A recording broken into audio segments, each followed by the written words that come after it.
Heho Pop Gengs.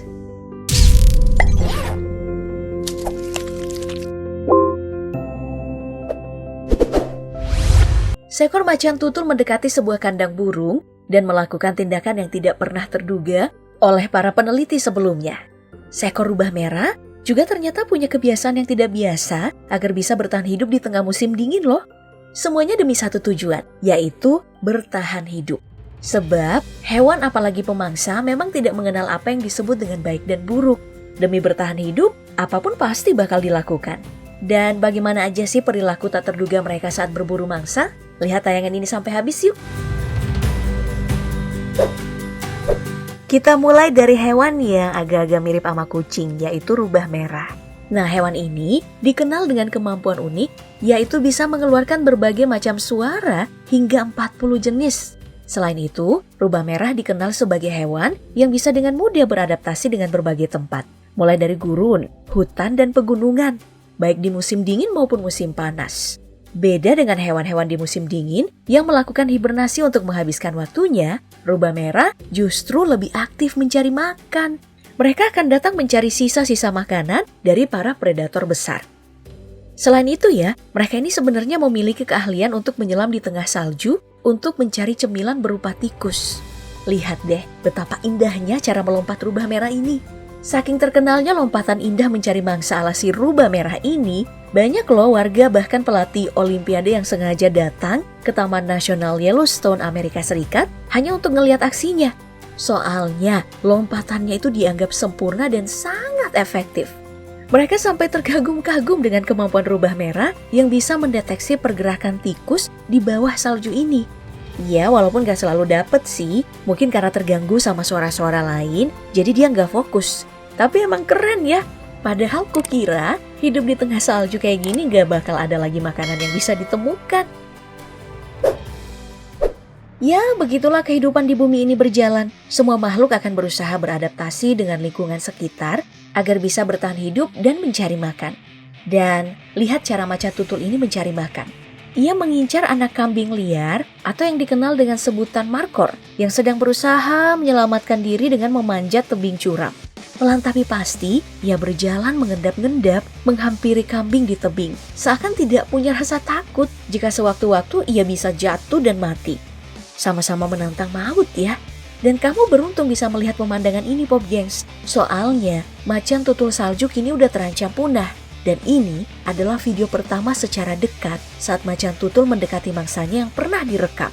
Tapi tenang aja, macan tutul salju ini memiliki cakar besar yang membuatnya memiliki cengkraman yang kuat plus ekor yang panjang untuk membantu keseimbangannya berjalan di bebatuan curam. Duh, susah banget ya cari makan. Hewan yang hanya bisa ditemukan di pegunungan salju Asia Tengah, dari Afghanistan sampai Tibet bagian timur ini juga dikenal sebagai salah satu pemangsa dengan lompatan terbaik di dunia hewan. Sayangnya, meskipun macan tutul salju ini punya tampakan serem, tapi mereka justru nggak bisa ngaum loh. Satu lagi kemampuan macan tutul ini yaitu berkamuflase di bebatuan. Perhatikan foto ini deh. Apakah kamu bisa menemukan di mana ia bersembunyi?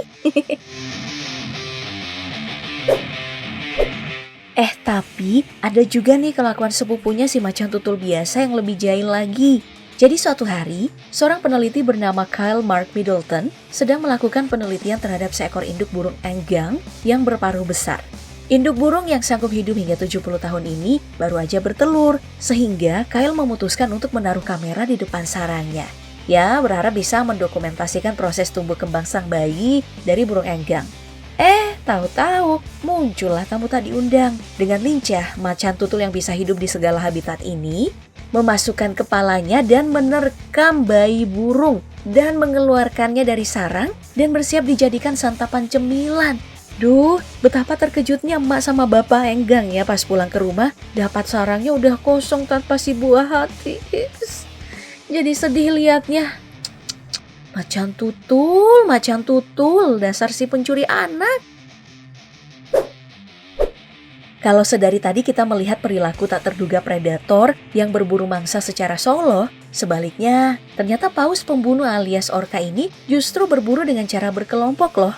Iya, sebagai predator puncak dan paling menakutkan sejak lama, aku juga kira mereka itu berburunya sendiri-sendiri aja, kan gede ya.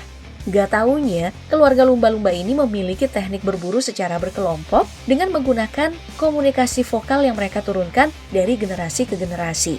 Perhatiin deh, bagaimana mereka saling memberikan kode untuk memangsa anjing laut di atas es ini.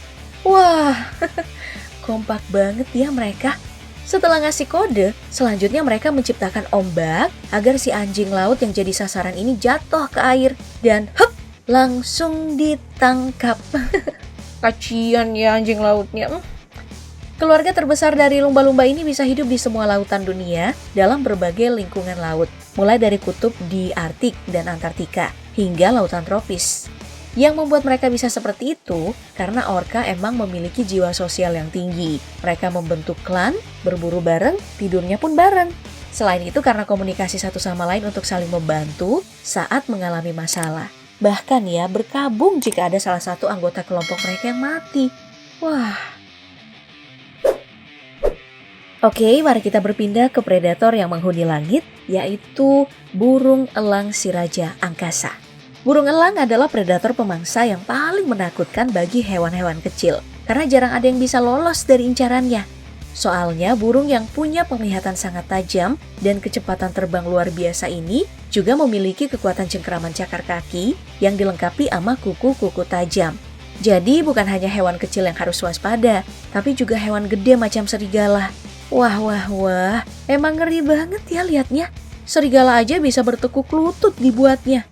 Sepasang cakar yang dimiliki oleh burung yang habitatnya di hutan dengan area pegunungan, perbukitan, dan dataran tinggi ini memiliki kuku-kuku yang panjang dan tajam, serta nggak kalah runcing dibandingkan paruhnya yang bisa digunakan oleh burung elang untuk memangsa plus ngerobek hewan buruannya. Perhatikan deh ujung paruh burung elang, runcing banget kan? Paket double kill ini mah namanya. Next, ada anjing liar Afrika yang bisa dijuluki kecil-kecil cabai rawit. Eits, jangan sampai kamu mengira ini hena ya. Soalnya keduanya beda walaupun memang ada mirip-miripnya sih. Mereka kan dua kelompok hewan yang udah menghuni Afrika selama ratusan ribu tahun. Nah, anjing liar Afrika ini adalah hewan yang juga hidup secara berkelompok. Mirip dengan orca, anjing liar Afrika yang memiliki banyak julukan ini adalah salah satu predator dengan persentase keberhasilan berburu terbaik di dunia. Jarang gagalnya. Makanya mereka percaya diri nih meski tubuhnya kecil. Tapi karena selalu bekerja kelompok dan kompak, mereka bisa mendapatkan 5 kerbau sekali berburu. Wow, lihat nih betapa besar nyali mereka. Padahal jumlah kerbaunya juga nggak kalah banyak loh. Saking beraninya karena mereka mungkin juga menganut prinsip bersatu kita teguh bercerai kita runtuh. Anjing liar Afrika ini juga berani loh manjat di batu yang cukup curam dan tetap kompak. Salah gerak dikit sih bisa main juga ya lukanya.